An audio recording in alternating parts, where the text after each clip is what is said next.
Alright, looking at Aussie CAD here. Wow, haven't looked at this in a little bit, but you can see it's going through with its normal monthly move. I'm going to delete this because I don't even remember what that was.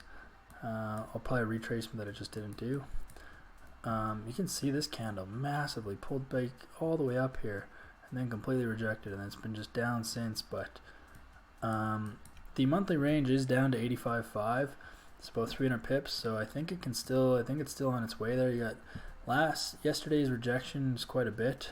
This candle here, and now you can see the candle today is kind of pulling back a bit, but I think it's still good to keep going down. I mean, the only thing I'd be considerate about is this pretty bullish candle here, but you can see there's actually a zone that it's somewhat respecting here. So, and this liquidity zone is actually lower than this one, this previous one. So that's a good sign. You can see that price came down, is now retesting this again, and it's lower. So it's kind of stretching this liquidity zone downwards, which is a good sign. That's going to keep going down. So I do believe, yeah, this is going to keep going down, but this zone here is massive. So let's just see what we're actually looking at here. This must just be a monthly.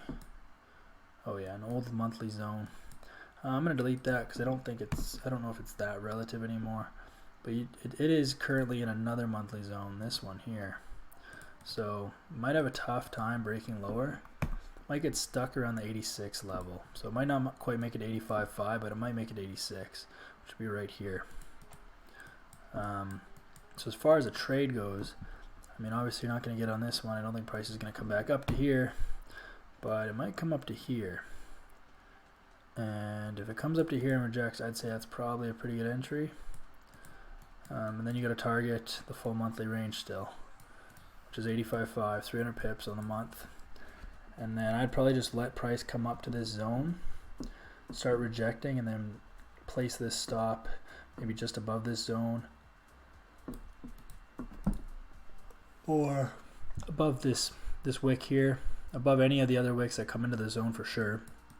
And then yeah, something like this, I mean, that's still a decent risk to reward. Like it's at almost 6 right now, so based on that, so I would actually, this is still a good entry.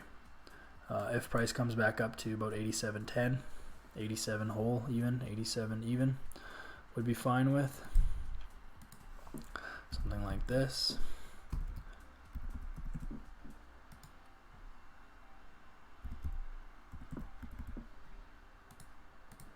Would be great. If price comes back up to here, probably take that as well. Kind of already did, but maybe it'll do it again.